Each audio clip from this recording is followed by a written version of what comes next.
These are the advantages of DSP over analog signal processing. One is the flexibility that we already studied in the previous law. So digital systems are more flexible and compared to analog systems.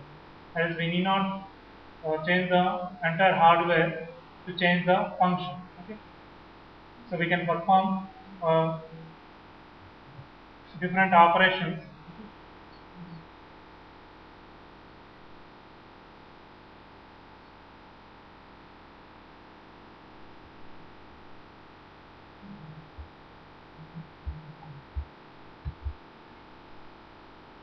Wait.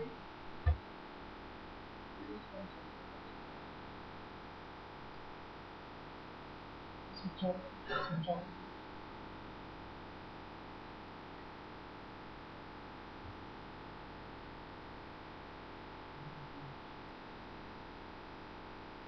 So this is the one advantage of DSP over analog signal processing.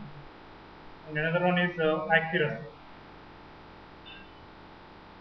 So DSP systems produce more accurate results. Actually, here, if you want more accuracy, the wavelength must be more.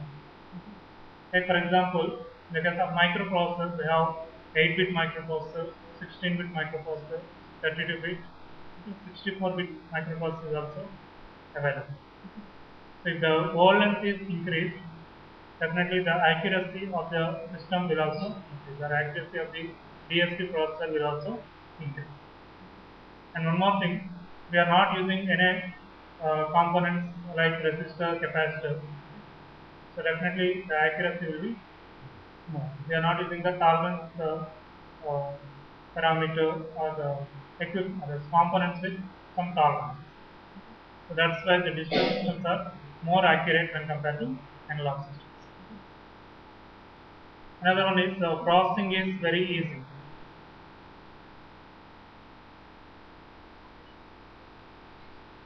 The digital system can be easily processed when compared to analog systems. So that's why even though most of the signals that exist naturally are analog, okay, we can convert them to digital signal and we can process by using a digital system, okay, or by using a digital signal processor. Okay. DSP is a digital system, okay, that consists of logic circuitry, just like logic gates and all these things. Okay. So here the processing of the digital signals is very easy when compared to the processing of analog signals. That's why we are going for the digital signal processing.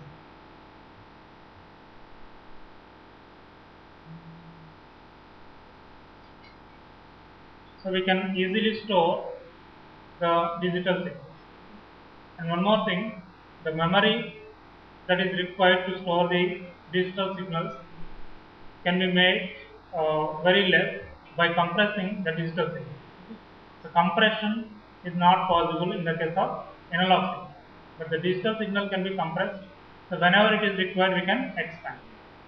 You already know this. If you have the audio signal, that audio signal can be compressed by using either MP3 or MP4 format. Okay. So if you compress the audio signal, that is before compression, actually this audio signal basically an analog signal. Is it? If you want to compress, first we have to convert that to digital signal. So once we have the digital equivalent of the analog signal, then we can use any compression technique and we can compress it. So if you compress it, the memory occupied by the signal to store it is very less when compared to store as it is. If you store it as it is, mostly you may store 6 songs on the compact disc.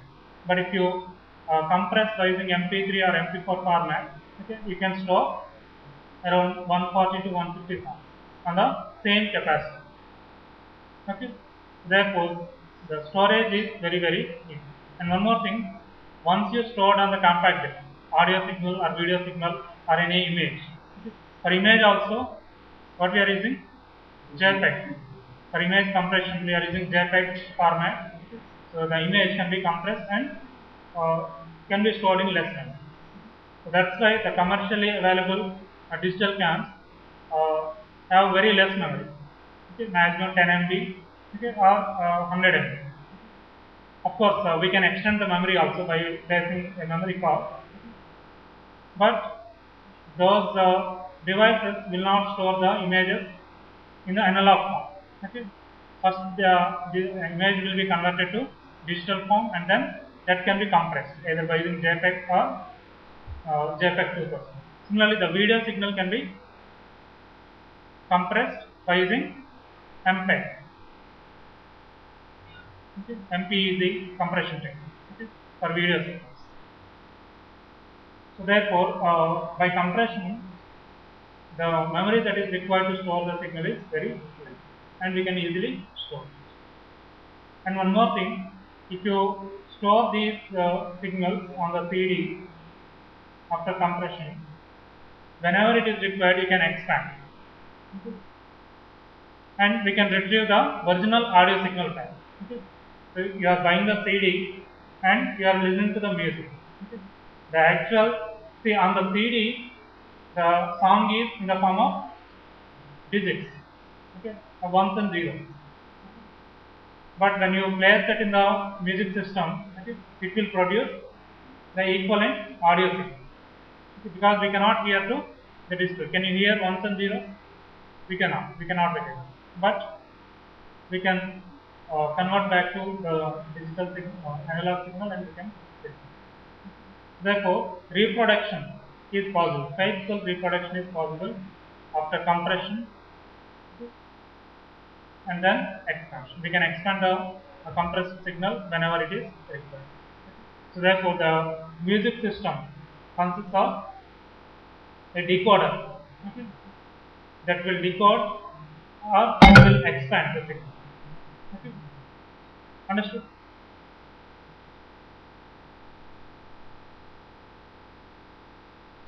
And one more thing, once you store on the compact disk or on the in a magnetic tape, you can transport that information to any place. And one more thing, once you digitize the signal, we can transport that signal from one place to another place. So nowadays we have a lot many electronic transportation facilities like email, voice mail, and all those things. Okay?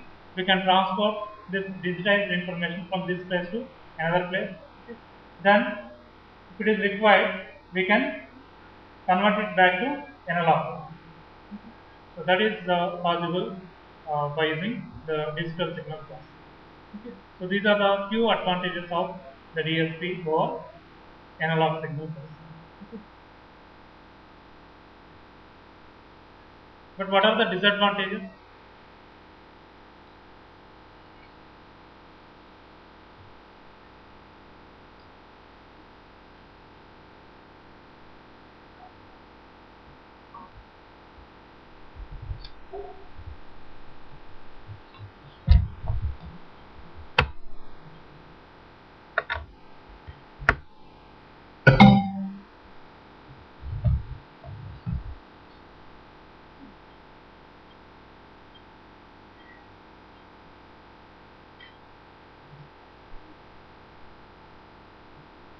Now we see some limitations of DSP.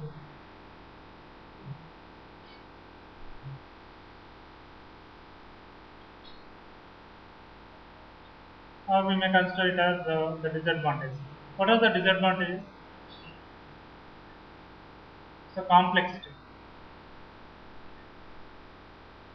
The digital systems are more complex when compared to analog systems. See, we have this many advantages, and one more advantage is the last one, cost effect. Due to the advent of VLSI technology, the cost of the digital systems is digital ICs is very less. Therefore, the cost is one more factor. So therefore, you can go for the DS and compare. But one disadvantage is the complexity. What are the limitations? Can you guess? So one limitation is, so we are sampling an analog signal. Okay. After sampling, the sample signal should be given to the ADC, analog to digital converter. ADC takes one sample and convert that sample to equivalent digital signal, okay, or equivalent digit, either 1 or 0, okay, based on the amplitude of this sample. Here, if the ADC is performing the conversion, it will not take new sample. Okay. Take for example, this is one sample, this is another sample. Now the first sample is fed to the ADC, analog to digital converter. Here the analog to digital converter will take some time to convert. This is called the conversion time. I think we might have studied the ADC. The ADC or DAC has the conversion time. It won't convert the signal immediately. Okay? It will take some time. So here he has taken the first sample and converting. So during the conversion process, it will not allow the other sample to come in. Okay. Then what you have to do? If you are taking these samples at very fast rate, the samples are taken at very fast rate, and those samples are fed to the analog to digital converter. It may not perform the conversion because for conversion it takes certain time. First we have to give the sample. Okay. After conversion, then we have to give the second sample. Until that, what we have to do? We have to hold the second sample. First sample is given while conversion of the first sample to the digital bit. Okay. We need to hold the second sample. While performing the conversion on the second sample, we need to hold the third sample. Right. Therefore, sampling and holding will be somewhat difficult. Okay. So that is the one limitation. If the sampling rate is more, if Fs is more, okay, we need to sample at that rate, and one more thing, we need to hold until the ADC converts that sample to the digital equivalent. Okay. Here, the practical analog to digital converters perform the conversion operation not in very less time. It takes certain time. Okay. Of course, maybe in millisecond or microsecond, but it is very much time for electronics. Okay. So that's why the speed of the ADC is the one limitation of digital signal processing. Similarly, the speed of the DAC also. So if you are converting the digitized signal back to the analog signal, the speed of the DAC also plays an important. That is the one limitation. And another one is the frequency of operation. The signal frequency is very high. Like for example, the analog signal frequency is greater than 1 gigahertz. The analog signal frequency is greater than 1 gigahertz. It will be difficult to sample that signal, because if the signal frequency is 1 gigahertz, how fast it will vary? It is very fast. You can see, if you take the 50 hertz sinusoid, it vary like this. Okay. If you take 1 kilohertz sinusoid, it vary like this. Okay. If it is 10 kilohertz, varies in most fast manner. If it is 1 gigahertz, it is very fast. The signal is varying at very fast rate. Taking the samples is difficult, okay, and conversion is also difficult. Okay. And one more thing, we have a digital system, the DSP, is the digital system, digital signal processor, just like the microprocessor. If the input signal frequency is greater than or equivalent to 1 GHz, it may not perform the operation on that particular 1 GHz. Therefore, there is a frequency limitation. So that's why for all practical purposes, the maximum frequency that can be processed by using a digital signal processor is 10 MHz. Okay. For all practical purposes, the maximum frequency that can be processed by the DSP, that is, if the signal frequency is less than or equivalent to 10 MHz, then the DSP can process that signal. Otherwise, it can't. Why? Because that much speed cannot be attained by the digital systems that are available nowadays. Okay. Understood?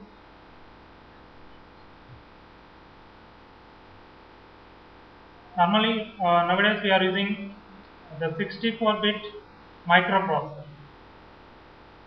64-bit microprocessor for very advanced applications. Okay. I think you might have heard about this Aibo robot. Have you heard about this? The robot dog. It's very famous pet in Japan. Okay. So in this robot, a 64-bit processor is used. 64-bit DSP processor is used. Of course, the processor length is more, automatically cost will also increase. 8-bit processor, 16-bit, 32-bit, the processor whole length is increased, automatically cost will also increase.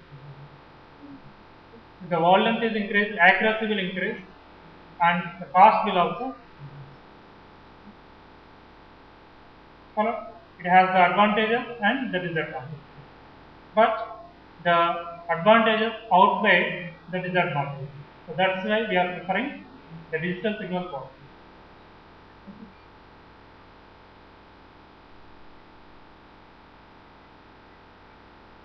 If you want, I will show that robot to you.